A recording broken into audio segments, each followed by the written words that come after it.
თანამედროვე ქალაქებში მაღალ შენობებს ხშირად ნახავთ, რადგანაც ისინი ადგილის ეკონომიისთვის იდეალური ვარიანტია, მაგრამ წარსულში ზოგიერთი ქალაქი არა მიწისზევით, არამედ მიწისქვეშ იყო განთავსებული. Ამ ეპიზოდში ყველაზე შთამბეჭდავი მიწისქვეშა ქალაქების შესახებ მოგიყვებით. თურქეთის ტერიტორიაზე მდებარე კაპადოკიაში 50-ზე მეტი მიწისქვეშა ქალაქია, მაგრამ მათ შორის დერინკუიუ განსაკუთრებულია. ქალაქის ფართობი 4 კვადრატული კილომეტრია, სიღრმე კი 55 მეტრი. მკვლევარები ვარაუდობენ, რომ ქალაქი 20 სართულისგან შედგება, მაგრამ ამ ეტაპზე მხოლოდ 8 სართულია შესწავლილი. ისტორიკოსების აზრით, ქალაქში 20,000-მდე ადამიანი ცხოვრობდა. მისი დაარსების შესახებ ერთმნიშვნელოვანი თეორია არ არსებობს. თურქეთის კულტურის სამინისტროს თანახმად, ქალაქი ჩვენს წელთაღრიცხვამდე მე-7-ათას წლეულში ფრიგიულმა ტომებმა დაარსეს. მეორე ვერსიის მიხედვით კი ის ჩვენს წელთაღრიცხვამდე 1900-1200 წლებში შეიქმნა. ჯერ კიდევ მაშინ, როდესაც ამ ადგილებში ხეთები ცხოვრობდნენ. რა მიზეზით გადაწყდა ქალაქის მიწისქვეშ აგება მეცნიერებისთვის უცნობია. მიწისქვეშა ქალაქში ყველაფერი იდეალურად იყო მოწყობილი. მოსახლეობას 52 სავენტილაციო შახტა ჰქონდა, რომლებიც თავის საქმეს დღესაც კარგად ასრულებენ. ყველაზე ქვედა სართულებზეც კი ადამიანებს სუნთქვა არ უჭირთ. მიწისქვეშ უამრავი ჭაც იყო. საშუალო ტემპერატურა კი 15 გრადუსს აღწევდა. დარბაზებს, გვირაბებს და ოთახებს კარგი განათება ჰქონდათ. მაღალ დონეებზე ტაძრები, სკოლები, სამზარეულო, სათავსო და საძინებელი ოთახები მდებარეობდა. მესამე და მეოთხე დონეზე იარაღის საწყობი, დაცვის ოთახი და სხვადასხვა მნიშვნელოვანი შენობები მოეწყოთ.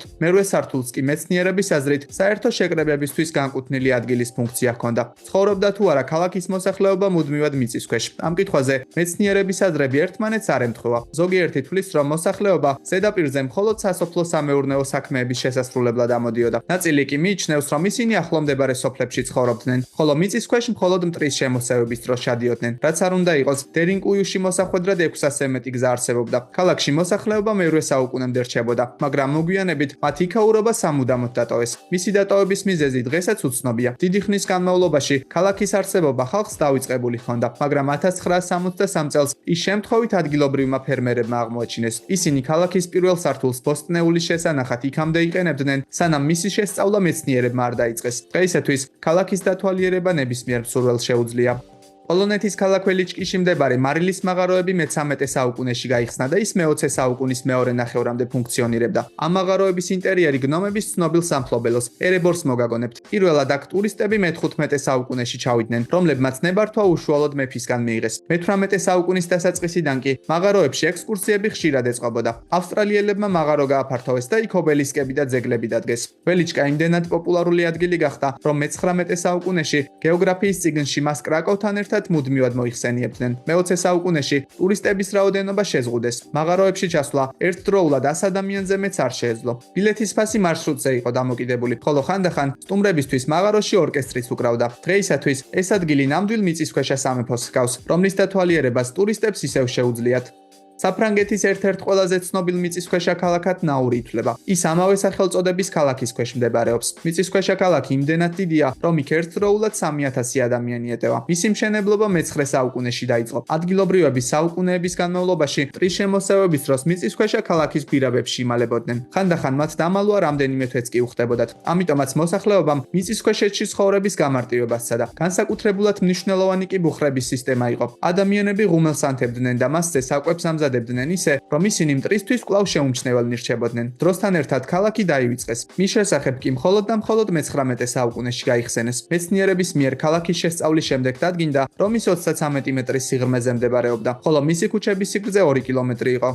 სპარსეთის ყურეში, ირანის სამხრეთ ნაწილში, კუნძული კიში მდებარეობს. ეს პოპულარული კურორტია, მაგრამ ჩვენ არა კუნძულის ზედაპირი, არამედ მის ქვეშ არსებული ქალაქი კარიზი გვაინტერესებს. ეს გვირაბების სისტემა დაახლოებით 2500 წლის წინ შეიქმნა და მას წყლის განაწილებისთვის იყენებდნენ. მისი საერთო ფართობი დაახლოებით 10000 კვადრატული მეტრია. როგორც გითხარით, თავდაპირველად ის აკვედუკი იყო, მაგრამ 1000 წლის შემდეგ ამ ადგილს ფუნქცია შეეცვალა. როგორც შეძლეს უძველეს დროში მცხოვრებმა ადამიანებმა ასეთი უზარმაზარი გვირაბების შექმნა, მეცნიერებისთვის უცნობია. რამდენიმე წლის წინ გვირაბებს რეკონსტრუქცია ჩაუტარდა და მომავალში მისი ტურისტულ ცენტრად გადაქცევა იგეგმება. იტალიაში ქალაქი ორვიეტოს ქვეშ დიდი ზომის მიწისქვეშა დასახლება მდებარეობს. ის ჩვენს წელთაღრიცხვამდე მე-3-3 საუკუნეში ეტრუსკებმა შექმნეს. თავდაპირველად ლაბირინთებს უბრალოდ გზის ფუნქცია ჰქონდათ, მაგრამ მოგვიანებით მიწისქვეშ საჯინიბოები, სამჭედლოები და წისქვილიც კი აშენდა. მეცნიერებმა ამ ადგილას ღვინის მარნები და უძველესი სამარხები აღმოაჩინეს. დღეისათვის ორვიეტო მსოფლიოში ერთ-ერთი ყველაზე კარგად შესწავლილი მიწისქვეშა ქალაქია. დიდი ბრიტანეთის ტერიტორიაზე უამრავ მიწისქვეშა გვირაბსა თუ ლაბირინთს შეხვდებით. ერთ-ერთი მათგანი კი ექსეტერში მდებარეობს. იქ სივიწროვე, დაბალი ჭერი და სიბნელეა. ამიტომაც დამთვალიერებლები მიწისქვეშ ყოველთვის ჩაფხუტებით ჩადიან. ეს ლაბირინთები სავარაუდოდ მე-14 საუკუნეში შეიქმნა. იქ წყალსადენი მილები იყო მოწყობილი, რომელთა საშუალებითაც ქალაქს წყალი მუდმივად მიეწოდებოდა. მე-17 საუკუნეში მომხდარი რევოლუციის დროს იქ არსებული მილები გადაადნეს, ხოლო გვირაბების ნაწილი მიწით ამოავსეს. მოგვიანებით მეორე მსოფლიო ომის პერიოდში ამ ადგილს თავშესაფრის ფუნქცია ჰქონდა. პოლზენის მიწისქვეშა გვირაბები დაახლოებით მე-14 საუკუნეში შეიქმნა. დღეისათვის ის თანამედროვე ქალაქის ქვეშ მდებარეობს. ის ვიწრო ლაბირინთებისგან და მცირე ზომის დარბაზებისგან შედგება, რომლებიც წარსულში სათავსოებისა და სარდაფების ფუნქციას ასრულებდა. მიწისქვეშა გვირაბების საერთო სიგრძე 19 კილომეტრია. იდუმალებით მოცული გვირაბების გარდა, თქვენი რთულ, მაგრამ საკმაოდ ეფექტურ სადრენაჟო, საკანალიზაციო და სარწყავ სისტემებსაც შეხვდებით. ყველა მსურველს, ვინც მიწისქვეშ ჩასვლას გადაწყვეტს, თბილად ჩაცმას ურჩევენ, რადგანაც ზაფხულშიც კი იქ ტემპერატურა 7 გრადუსს არ აღემატება.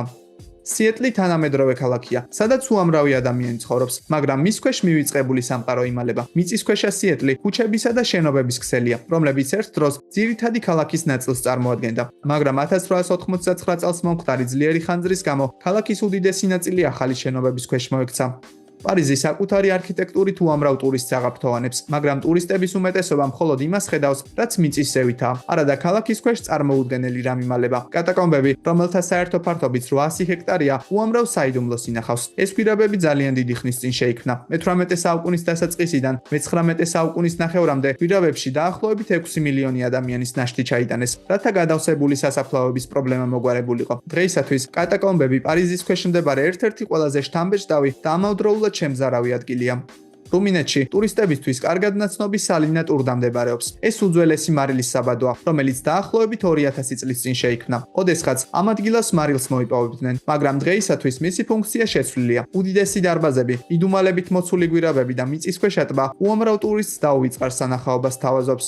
ალპებში დათოვლილ მთებს შორის ფორტი იანუსი იმალება. ეს მიტოვებული ნაგებობა ოდესღაც მნიშვნელოვანი ობიექტი იყო. მეორე მსოფლიო ომამდე აგებული ბუნკერი ალპების თავდაცვითი ხაზის ნაწილს წარმოადგენდა. დღეისათვის ის მივიწყებულია, მაგრამ მისი სქელი ბეტონის კედლები და მძიმე კარი მის დიდებულებას ნათლად გვიჩვენებს.